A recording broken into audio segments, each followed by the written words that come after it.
Hello student, S के education point में आपका हार्दिक स्वागत है। एक जो बहुत ज़रूरी सूचना है, जो बहुत से दिनों से जो स्टूडेंट है आप इंतज़ार कर रहे थे कि सीईटी जो 12वीं लेवल की है उसके एग्ज़ाम फॉर्म कब भरे जाएंगे।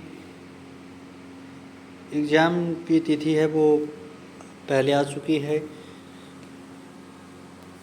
एग्ज़ाम फॉर्म कब भरे जाएंगे और कैसे भरें, आपको हम संपूर्ण जानकारी कौन कौन सी भर्तियाँ हैं इसके अंदर शामिल की गई हैं, संपूर्ण जानकारी आपको हम वीडियो के माध्यम से देंगे। आप वीडियो को अपने दोस्तों के साथ शेयर करें, चैनल को सब्सक्राइब करें।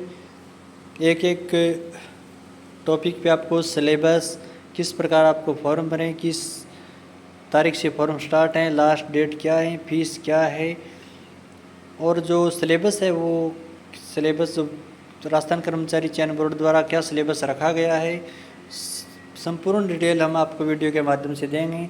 अगर आपको जो पीडीएफ है वो अपलोड करनी है तो आप हमारे जो वीडियो के नीचे आपको डिस्क्रिप्शन में दे दी जाएगी, आप वहां से पीडीएफ अपलोड कर सकते हैं। अगर आप हमें कमेंट के माध्यम से भी अगर कोई जानकारी चाहिए तो आप पूछ सकते हैं। हमने जो पीछे जो आपको बताया कि जो ग्रेजुएशन लेवल के हैं वो फॉर्म स्टार्ट हो चुके थे, फॉर्म चल रहे हैं। 7 सितंबर की जो तारीख है वो लास्ट डेट है उसकी। अगर आपने नहीं भरे हैं तो भर दें। और जो स्टूडेंट 12वीं करके आए हैं अभी और अन्य स्टूडेंट सीनियर सेकेंडरी जो पर जो सीईटी का जो एग्ज़ाम आया है वो ज़रूर ये फॉर्म भरें। इसमें जो भर्तियाँ शामिल है वो हम संपूर्ण भर्तियाँ आपको बताएंगे। आप देख सकते हैं कर्मचारी चयन बोर्ड द्वारा ये विज्ञप्ति जारी कर दी गई है 29/8/2024 को, यानी कल जारी कर दी गई थी। जो समान पात्रता सीनियर सेकेंडरी 2024 के लिए बोर्ड द्वारा राजस्थान अधीनस्थ लिपि वर्गीय सेवा समान पात्रता परीक्षा नियम 2022 संशोधित के अंतर्गत निम्नलिखित सेवा पद हेतु समान पात्रता परीक्षा सीनियर सेकेंडरी 2024 निर्धारित प्रपत्र में अभ्यर्थी से ऑनलाइन आवेदन आमंत्रित किए जाते हैं। जो भर्तियाँ हैं वो आप पहले भर्तियाँ चेक कर सकते हैं। ये आपके 12 भर्तियों का जो शेड्यूल रखा गया है आप देख सकते हैं। पहले राजस्थान वन अधीनस्थ सेवा वनपाल की जो भर्ती हैं, छात्र अधीक्षक की जो भर्ती हैं, लिपि ग्रेड सेकंड कनिष्ठ सहायक लिपि ग्रेड सेकंड की, जमादार grade second, constable Rajasthan police अधीनस्थ की जो सेवा भर्ती है वो आपके 12वीं लेवल पर है। और लिपि ग्रेड और कनिष्ठ सहायक की जो भर्तियाँ हैं वो भी आपकी 12वीं लेवल पर रखी गई है। 12 भर्तियों का जो शेड्यूल आपके सामने आपको दिखाई दे रहा होगा। आगे हम बात करते हैं कि जो फॉर्म पहले आपको जो बता देते हैं कि समान पात्रता सीनियर सेकेंडरी के लिए जो आपको सीईटी के अंदर जो न्यूनतम जो परसेंट लानी है वो आप देखें। यदि सीईटी में सीनियर सेकेंडरी में न्यूनतम 40% अंक प्राप्त करने में विफल रहता है, यानी आपको सीईटी 12वीं लेवल में और ग्रेजुएशन में 40% लाने अनिवार्य है, 40% अनिवार्य हैं। और एससी और एसटी अनुसूचित जाति और जनजाति के अभ्यर्थियों को न्यूनतम 5% का शिथिलीकरण उपलब्ध है, यानी आपको 35% लाने अनिवार्य हैं। यानी एससी और एसटी के लिए 35%, अन्य स्टूडेंटों के लिए 40% आपको लाने अनिवार्य है। यानी आपको 150 में से 60 नंबर लाने होंगे। 150 में से आपको 60 नंबर लाने अनिवार्य हैं, तभी आप जो 12 भर्तियों हैं उसको आप पात्र होंगे देने के लिए। आगे जो ऑनलाइन आवेदन फॉर्म भरने हैं वो आप किस प्रकार भरें चेक करें। स्टेप बाय स्टेप हम बताएंगे आपको। बोर्ड द्वारा ऑनलाइन आवेदन अभ्यर्थी को बोर्ड की जो वेबसाइट है आपकी http://mssb.rajasthan.in/government.in या फिर आप RSSB से भी रिक्वायरमेंट एडवर्टाइजमेंट से उपलब्ध अप्लाई लिंक या क्लिक पर आप SMS पोर्टल पर आप जाकर SSO in dot Rajasthan in government in पर आप लॉगिन करें और रिक्वायरमेंट पोर्टल पर आप रिक्वायरमेंट पोर्टल का आप चयन करें। चयन करने के बाद आपको अप्लाई नाउ पर क्लिक करना होगा। अप्लाई नाउ पर क्लिक करने के बाद अगर आपकी OTR नहीं बना है, अभी तक जिस स्टूडेंट जो 12 लेवल करके है OTR नहीं बना है, यदि प्रो में OTR बना हुआ नहीं है तो भर्ती के परीक्षा में आवेदन करने के इच्छुक अभ्यर्थी को सर्वप्रथम आपको 1 टाइम OTR पर बनाना होगा और 1 टाइम OTR बनाना एक बार में पंजीयन शुल्क जमा करना होगा। यानी अभी तक आपने राजस्थान का कोई भी फॉर्म नहीं भरा है, OTR नहीं बनाई है, तो आपका पंजीयन शुल्क है वो आपका लगेगा। OTR eKYC नहीं की गई है, यदि OTR बनी हुई है eKYC नहीं की गई है तो आप eKYC ज़रूर करवाएं। सर्वप्रथम आपको OTR eKYC सेशन पे अपना लाइव फ़ोटो और हस्तलिपि जो नमूना पत्र अपलोड करना है। पीछे वाली हमने वीडियो में जो बता रखा है कि नमूना पत्र किस प्रकार अपलोड करना है और किस प्रकार आपको लाइव फ़ोटो लगानी है, आप देख सकते हैं। अभी तक आपने नहीं देखी है तो इसके लिए अभ्यर्थी को OTR टैब का उपयोग करना होगा। रजिस्ट्रेशन उक्तानुसार पूर्ण करना होगा। यदि अभ्यर्थी द्वारा OTR 1 टाइम रजिस्टर का एक बार यह पंजीयन शुल्क नहीं जमा कराया गया तो अभ्यर्थी को क्या करना, OTR है वो शुल्क आपको जमा करना होगा।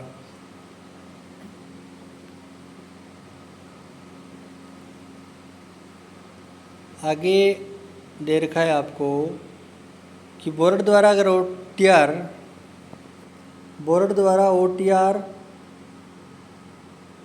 में अभ्यर्थी की लाइव फ़ोटो खींचकर दर्ज किए जाने या अभ्यर्थी की स्वयं की जो हस्तलिपि है का नमूना अपलोड कराए जाने पर का निर्णय लिया गया है। यदि अभ्यर्थी का पूरा OTR बना हुआ है तो उसे OTR अपडेट करना होगा।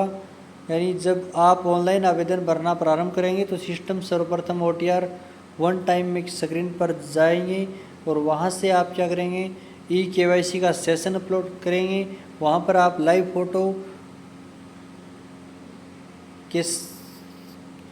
फ़ोटो लगाएंगे अभ्यर्थी को। इसके लिए आपको टैग फ़ोटो का बटन है जो उस पर दबाकर अपने कैमरे के सामने इस प्रकार सीधा बैठना है। उसका अधिक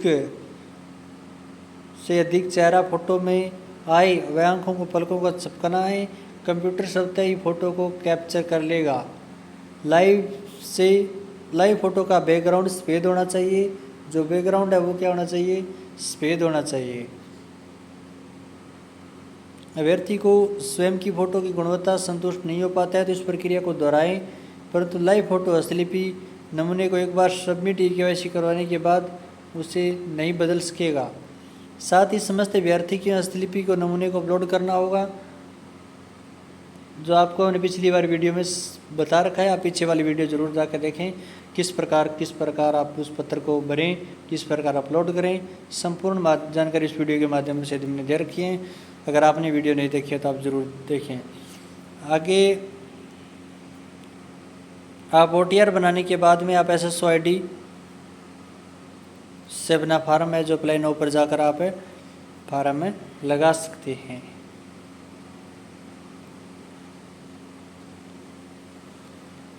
अगर आवेदक के अपनी स्वयं SSO ID से आवेदक भरना सुनिश्चित ही करें। अगर दूसरी ID से आप फॉर्म लगाते हो तो आपका शुल्क है वो मान्य नहीं होगा, यानी आवेदन भी आपका मान्य नहीं होगा।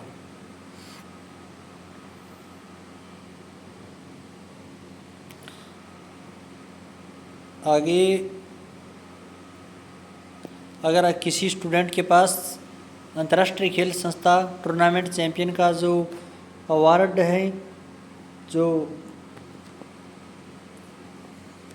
उक्त खेल बिंदु किसी अंतर्राष्ट्रीय टूर्नामेंट चैंपियनशिप की व्यक्तिशिप या टीम स्पर्धा टीम भारतीय टीम का प्रतिनिधित्व किया है तो वह आप अपना जरूर लगाएं।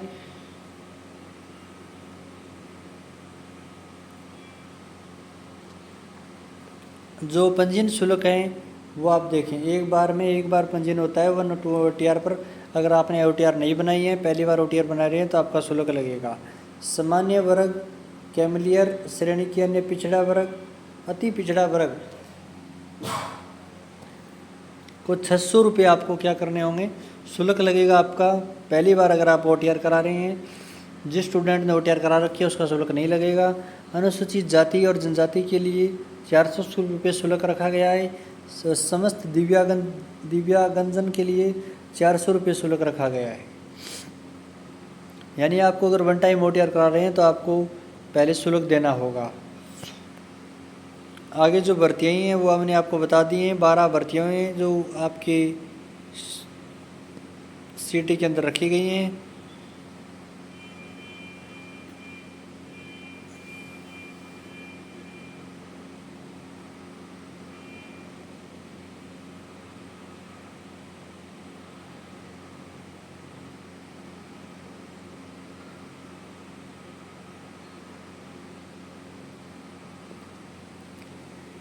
आयु सीमा आपकी 1 जनवरी 2025 तक आपको 18 वर्ष प्राप्त कर चुके हो या 40 वर्ष का नहीं हुआ हो तो, परंतु राज्य सरकार की अधिसूची क्रमांक 7 और 6 में दिनांक 23/9/2008 के अनुसार जिस भर्ती में वर्ष में विशेष सीधी भर्ती के पदों की भर्ती नहीं हुई हो, यदि कोई आवेदक उस वर्ष की भर्ती में आयु की दृष्टि से पात्र था तो उस आयु की दृष्टि से पात्र माना जाएगा, किंतु यह छूट 3 वर्ष से अधिक नहीं दी जाएगी।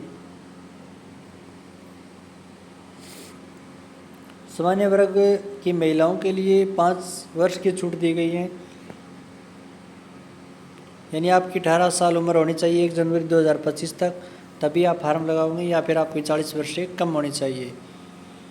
आगे जो है कि आपका जो फॉर्म की जो आवेदन भरने की जो अवधि है वो किस अवधि है। यदि आवेदक द्वारा OTR एक बार ये पंजीयन शुल्क नहीं जमा किया गया तो पंजीयन शुल्क आपको जमा कराना होगा। तो फॉर्म की जो दिनांक है वो आपकी 2 सितंबर 2024 से आपके फॉर्म स्टार्ट होंगे और 1 अक्टूबर 2024 तक आपके फॉर्म भरे जाएंगे। यानी आपके 2 सितंबर 2024 तक फॉर्म स्टार्ट होंगे। 2 सितंबर 2024 से फॉर्म स्टार्ट हो रहे हैं और 1 अक्टूबर 2024 तक फॉर्म भरे जाएंगे। फॉर्म आप लास्ट तिथि का इंतज़ार ना करते हुए सबसे पहले आप फॉर्म अवश्य भरें। जैसे ही फॉर्म स्टार्ट होते हैं तो आप 2 या 3 दिनों के अंदर अपने फॉर्म को ज़रूर भरें। जो अगर परीक्षाएं हैं वो चरणों में होगी। आपको दे रखा है कि पात्रता परीक्षा सीनियर सेकेंडरी जो बोर्ड द्वारा 23 अक्टूबर से 26 अक्टूबर के मध्य आवंटित की जाएगी। इस संबंध में विस्तृत जानकारी वो वेबसाइट पर आपको दे रखी है। यदि परीक्षा 1 से अधिक चरणों में होगी तो नॉर्मलाइजेशन होगा। ये आपको पहले ही बता रखा है बोर्ड ने कि परीक्षा का आयोजन है वो आपका 23 अक्टूबर से 26 अक्टूबर के मध्य होगा। अगर परीक्षा में नॉर्मलाइजेशन अगर 1 से अधिक चरणों में परीक्षाएँ होती है तो नॉर्मलाइजेशन की कार्रवाई की जाएगी। प्रेस पत्र की बात है। प्रेस पत्र आप SSO ID पर आपकी अपलोड कर दिया जाएगा। आप वहाँ से अपना प्रेस पत्र डाउनलोड कर सकते हैं।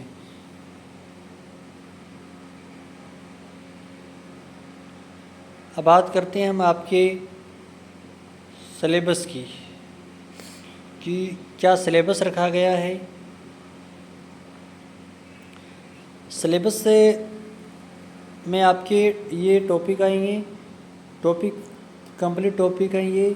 150 क्वेश्चन आएंगे, 300 नंबर के होंगे, 3 घंटों का आपको समय मिलेगा और जो किसी भी प्रश्न का गलत, नकारात्मक, नेगेटिव मार्किंग है वो नहीं है। यानी नेगेटिव मार्किंग आपके पेपर में नहीं है, वो हटा दी गई है। राजस्थान के सिलेबस के बारे में बात करता हूँ। राजस्थान का इतिहास और इतिहास के ये टॉपिक आएंगे।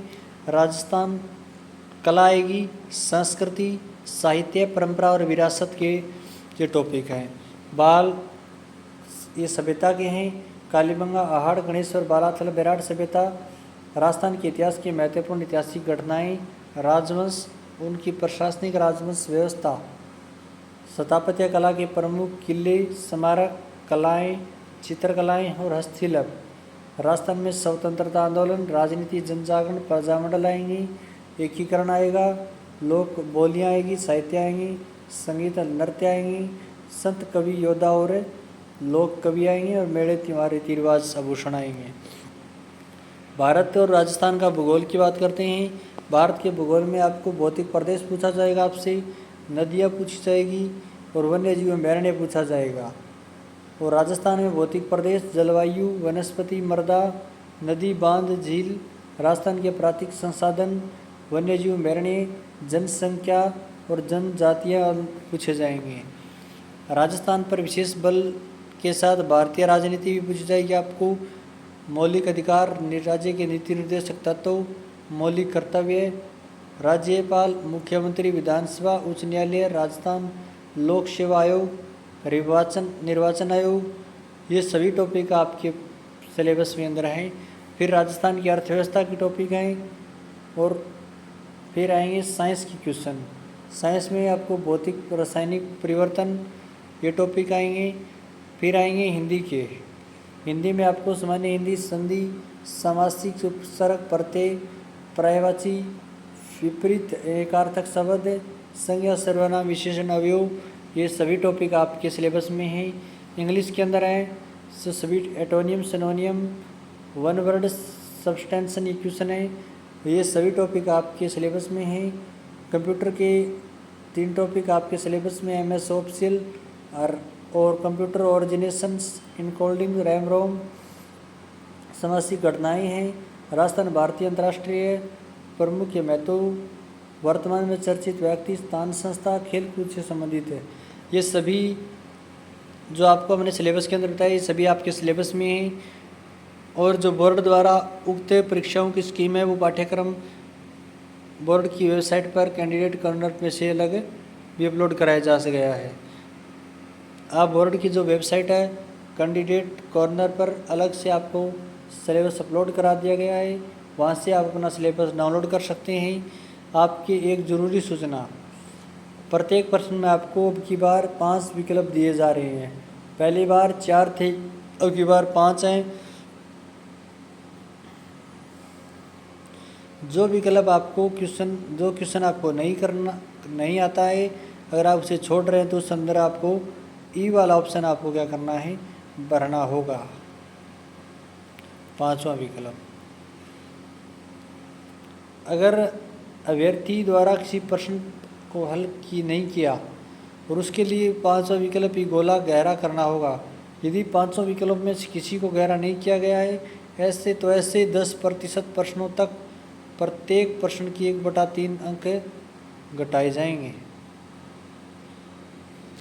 यानी 10%। यानी जैसे आपके CET के अंदर 150 क्वेश्चन है और 150 में अगर आप 15 क्वेश्चन कि अगर आप पे गोले नहीं भर रहे हो, 5वां ऑप्शन नहीं भर रहे हो, तो आपका प्रत्येक प्रश्न का 1/3 अंक काटा जाएगा। आपको इसलिए बार बार बता रहे हैं हम कि 5 विकल्प का जो ऑप्शन दिया गया है, जो क्वेश्चन आपको नहीं आता है उसके अंदर आपको ई को भरना होगा। किसको भरना होगा? ई को भरना होगा, ई, ठीक है, ई को भरना होगा। सिलेबस कंप्लीट हमने आपको बता दिया है। वेबसाइट अभ्यर्थी इस वेबसाइट जो आपको दे रखी है, आप इस वेबसाइट पर जाकर संपूर्ण सूचनाएं तो हमने वीडियो के माध्यम से बता दी है। इस वेबसाइट पर जाकर आप ज़रूर जानकारी प्राप्त करें। और फॉरम है जो 2 सितंबर 2024 से शुरू हो रही हैं, 1 अक्टूबर 2024 तक चलेंगी। समय अवधि हमने बता दी 1 जनवरी 2025 तक आपकी 18 वर्ष की उम्र होनी चाहिए, 40 वर्ष से आप कम होने चाहिए। और जो एग्ज़ाम डेट है वो भी हमने बता दी है, 23 अक्टूबर से 26 अक्टूबर के मध्य आपका एग्ज़ाम होगा। वीडियो को अपने दोस्तों के साथ शेयर करें और चैनल को सब्सक्राइब करें। हमारे द्वारा दी गई जानकारी को आप कमेंट के माध्यम से हमें ज़रूर बताएं आपको कैसे लगी। अगर आपने हमारी पीछे की जो वीडियो नहीं देखी है तो आप ज़रूर देखें। जो लाइव फ़ोटो के साथ एक जो हस्तलिपि जो आप अपलोड करना है वो आप हमारी वीडियो के माध्यम से पीछे हमने बता रखा है, आप ज़रूर देखें। वीडियो को आप अपने दोस्तों के साथ शेयर करें और चैनल को सब्सक्राइब करें। बेल आइकन का बटन दबाने से ना भूलें, घंटी का बटन ज़रूर दबाएं जिससे हमारी आने वाली हर वीडियो का नोटिफिकेशन आप तक पहुँचे। धन्यवाद।